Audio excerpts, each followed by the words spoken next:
दिल्ली के chief minister Arvind Kejriwal से पिटाई शुरू होती है और उसके बाद आपने देखा कि जम्मू कश्मीर में भी जिब्रान डार की पिटाई हुई। पिटाई सिर्फ इन दो लोगों की नहीं हुई है, इससे पहले भी अगर मैं आपको याद दिला दूं तो आम आदमी पार्टी के लीडर या डीडीसी जिन्हें हम कहते हैं डीडीसी महराज मलिक की भी पिटाई हुई है। तो क्या इनकी किस्मतों में पिटाई है, क्या इनकी जुबान में तलखी है, या ये ईमानदार हैं जिसके चलते इनको पिटाई जो है वो झेलनी पड़ती है? आज इस सब पे मेरे साथ बात करने के लिए डीडीसी काउंसलर महराज मलिक है। महराज, मुझे ये बताओ, क्या पिटाई आपकी किस्मतों में है या आपकी जबान से आपको पिटाई होती है? देखिए, सियासत के अंदर ईमानदार लोगों को रोका जाता है। तो पहले क्या होता था कि लोगों को डराया जाता था, एजेंसी से डराया जाता था, पुलिस से डराया जाता था, धमकाया जाता था, फैमिलीज को टारगेट किया जाता था, तो सियासत में आगे आने नहीं दिया जाता था। लेकिन उस डर और खौफ से निकलकर हम लोग उनकी उन एजेंसीज से नहीं डरे, उनके डर से नहीं डरे, लेकिन जब लोगों के सामने आए तो उन्होंने हाथ चलाना जरूरी समझा और कुछ हद तक तो जिसे ज्यादा रोकना चाहते हैं उस पर गोलियां भी चलती हैं। ऐसा नहीं है, इंसानियत के लिए खड़ा होना, देश के सालमियत को बचाने के लिए ये सब झेलना पड़ेगा। हमें लड़ाई और भी लड़नी है इस मुल्क की सालमियत को बचाने के लिए, लोकतंत्र को बचाने के लिए। ये आप यूं कहें कि अगर पिटाई हो रही है तो ये लोगों के लिए हो रही है, लोग इस मुल्क की बेहतरी के लिए हो रही है। अगर कोई हाथ उठा रहा उसका जवाब लोग देंगे और वोट की ताकत से देंगे और सियासत में आकर हम इन लोगों को जवाब देंगे।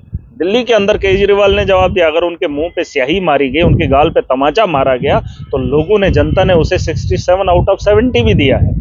और उसी आदमी ने दिल्ली के अंदर बिजली फ्री कर दी। और इस दौर के अंदर 2024 में आप पूरी दुनिया के अंदर जब देखोगे, बिजली, पानी, स्कूल और हेल्थ, इन चार चीजों पे जितना काम अरविंद केजरीवाल ने दिल्ली में किया, दुनिया के किसी भी कोने में नहीं हुआ है। तो जो क्रांतिकारी लोग होते हैं, जो रेवोल्यूशनरी लोग होते हैं, वो इन चीजों से घबराते नहीं है। गांधी ने लाठी के सहारे अंग्रेजों को भगाया था, देश के लोगों ने उनका साथ दिया। आपको भी उसी तरीके से भगाया जा रहा है? आप बोल रहे हो गांधी कोशिश इनकी रहती है कि पॉलिटिक्स में ईमानदार लोग नहीं आए। गुंडे, मवाली, आप देखो ना, ये क्रिमिनल लोग हैं। आज जो सत्ता में बैठे हैं वोट चोर हैं। इन्होंने चंडीगढ़ में देख लो ना क्या किया, 20 इलेक्टेड रिप्रेजेंटेटिव हमारे इलेक्टेड, ये तो ईवीएम में बोल रहे थे घोटाला होगा या नहीं होगा। आप अंदाजा लगा लो, जो चुने हुए 20 लोग हैं, वोट चोर भाजपा ने, उनके 16 कैंडिडेट हैं, 8 को रिजेक्ट करके। अगर एक लीडर अच्छे से वोट कास्ट नहीं कर पाएगा तो जिस 80 करोड़ जनता को ये लोग राशन फ्री दे रहे हैं, क्या उससे आप ये समझ सकते हैं कि उसका वोट सही पड़ेगा? उससे आप अंदाजा लगा सकते हैं, उससे आप यकीन कर सकते हैं कि 80,000 करोड़ जो लोगों को राशन फ्री दे रहे हैं, उसका वोट सही जाएगा या उसका वोट जो है गलत नहीं पड़ सकता है, या उसे वोट डालना नहीं आएगा। 20 इलेक्टेड रिप्रेजेंटेटिव्स के 8 वोट जो है रिजेक्ट कर दिए जाते हैं और शरेआम गुंडागर्दी हो रही है। और आप कह रहे हैं कि हमारे गालों पे थप्पड़ मारे जा रहे हैं। ये तो सामने ओपन गुंडागर्दी हो रही है। हम नहीं कह रहे हैं, हम देख रहे हैं। आप देख रहे हैं, मगर आप ये भी देख लो ना। हम देख रहे हैं, हम कह नहीं रहे। हमने देखा अरविंद केजरीवाल के साथ क्या हुआ, हमने बताया। हमने आपके साथ भी देखा क्या हुआ, हमने वो भी बताया। हमने जिब्रान डार के साथ भी देखा क्या हुआ, वो बता रहे हैं। हम अपनी कहानियां नहीं सुना रहे। कहा कि पॉलिटिक्स के अंदर सिर्फ क्रिमिनल लोग आज तक आते थे, क्योंकि ईमानदार लोगों को उठने नहीं दिया जाता था। जो लोगों के हक की बात करते, इस मुल्क को बचाने की बात करते, उन्हें रोक दिया जाता या रोन दिया जाता था। लेकिन उस दलदल से हम निकल आए हैं। वो पहली सीढ़ी थी, दूसरी सीढ़ी थी, हम वहां से निकल कर आए। उनके डर से हम डरे नहीं। अब उन्होंने हाथ चलाना चाहा, ये आने वाले कल में गोलियां भी चला सकते हैं, लेकिन इसका मतलब ये नहीं है कि हम अपनी लड़ाई छोड़ देंगे। हम इस दुनिया के अंदर आए हैं, इस मुल्क के अंदर आए, इस मुल्क की बेहतरी के लिए हर मुमकिन कोशिश करेंगे। और इस बात के बारे में इतना चर्चा नहीं होना चाहिए। लोगों को सिर्फ इतना समझना चाहिए कि आम जनता की बात कौन करेगा। ये क्रिमिनल लोग हैं, इनके खिलाफ पर्चे देखो, तड़ी पार हैं, इनको जेलें हुई है। पर्चे तो आपके खिलाफ ही वो पर्चे अलग है। ये तो डराने धमकाने के लिए कि महराज खड़ा ना हो। आज पार्लिमानी इंतखाबात होने जा रहे हैं, इंडिया अलायंस है। अगर अलायंस रहेगा तो जम्मू कश्मीर के अंदर ईमानदार लोग दावेदार नहीं बनेंगे। आम आदमी पार्टी दावेदारी दिखा रही है, हम इंडिया अलायंस के साथ हैं। अगर दिल्ली का संगठन साथ है, अरविंद केजरीवाल इंडिया अलायंस में रहेंगे तो हम भी हैं, हम उसका सम्मान करेंगे। लेकिन हमें यहाँ पर शेयर चाहिए सीट्स का।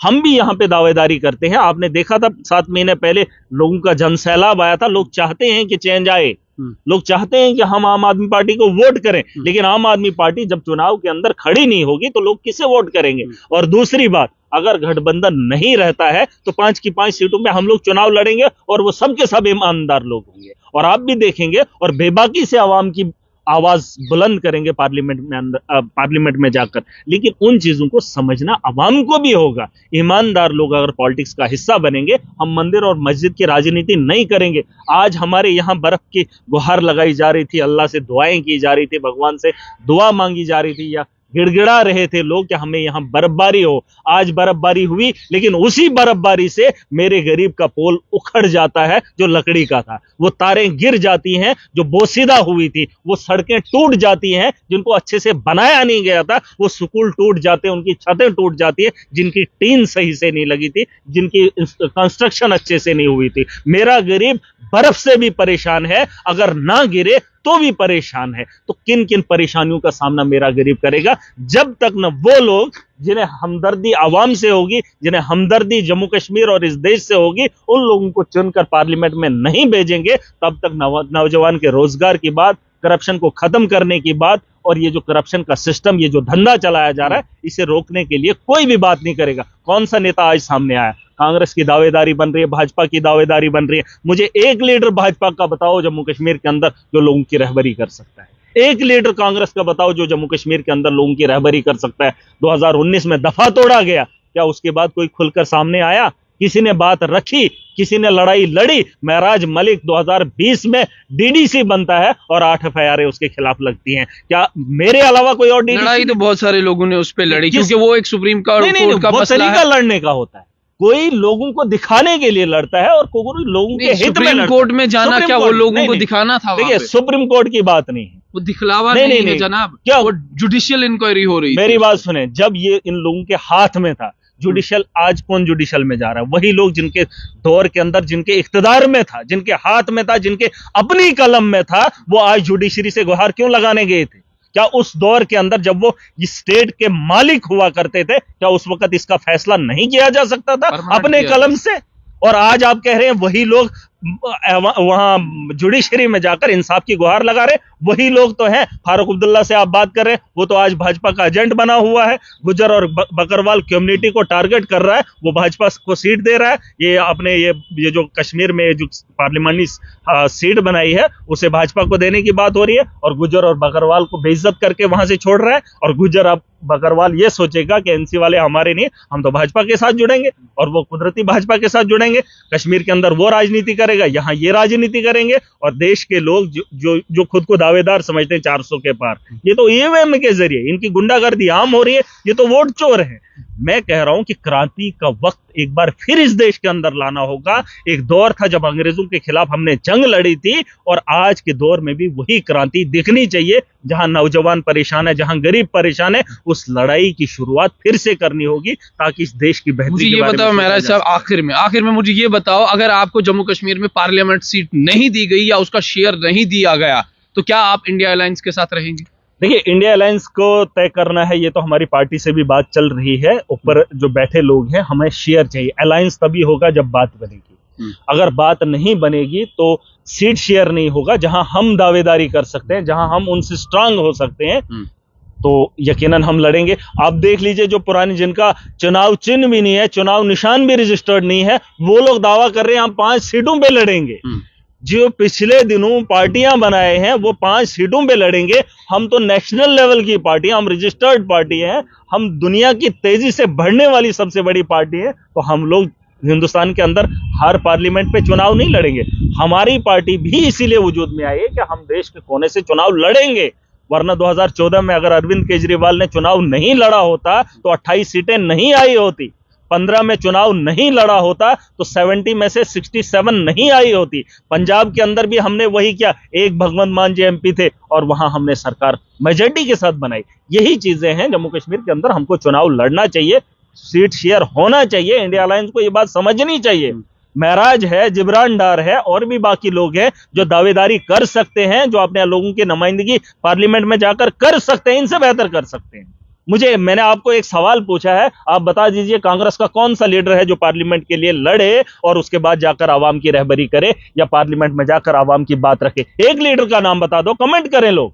और दूसरा, भाजपा का भी कोई एक शख्स बता दे जो उनका लीडर बन सकता है, जो यहाँ की आवाम की नुमाइंदगी वहां कर सकता है। अरे 400 के पार ये तो ले रहे हैं, लेकिन जम्मू कश्मीर का बेड़ा गर्क कर रहे हैं, यहाँ के नौजवानों का गला घोंट रहे हैं। इन्होंने वादे किए थे पूछ लीजिए 2014 में मोदी के साथ मिलकर इन्होंने रैलीज निकाली और बताया था कि हम एसपीओस को परमानेंट करेंगे। किया उन लोगों को, उन्होंने कहा था कैजुअल लेबरर्स को परमानेंट करेंगे। क्या उसके बाद किसी एमपी ने या किसी भी एमएलए ने उठा उसके बाद बात रखी? सड़कों का निर्माण कर रहे हैं, उसमें ठेकेदारी कर रहे हैं। यही तो महराज को तकलीफ हो रही है। मेरा नौजवान सड़कों पे चीख चीख के ये कह रहा है कि हमें हमारा हक दो। किससे मांग रहे हो आप? वो लोग जिन्होंने आपको सपना दिखाया था, जिन्होंने कहा था घोटाले हुए हैं और जो आज देश को लूटने का काम कर रहे हैं, ये सवाल उन लोगों से वही पूछेगा जो लोगों की हमदर्दी रखता हो, जो नौजवान को समझता हो और जो इस मुल्क के साथ हमदर्दी रखता हो। वही शख्स पार्लियामेंट का हकदार बनता है। अगर आप लोगों के पास किसी का नाम है तो मुझे भी शेयर करना, जो अवाम की बात पार्लियामेंट में जाके रख सके। अगर नहीं है तो मौका ईमानदार लोगों को मिलना चाहिए जो अवाम की बात करेंगे। बहुत बहुत शुक्रिया। तो ये थे हमारे साथ डीडीसी काउंसलर महराज मलिक, जिनका साफ तौर पे ये मानना है कि अगर हमने मार पिटाई भी खाई मगर हम क्रांतिकार हैं। और दूसरी तरफ से इन्होंने एक बहुत बड़ा सवालिया निशान जो है वो खड़ा किया है इंडिया अलायंस के लिए, कि अगर इंडिया अलायंस जो है हमें यहाँ पे पार्लियामेंट्री इलेक्शन के लिए शेयर नहीं देती है तो शायद आने वाले इंतखाबात में हम पूरी तरीके से जितनी भी पॉलिटिकल पार्टीज हैं उनको करारी टक्कर देने वाले हैं। जुड़ते रहिए स्ट्रेट लाइन के साथ।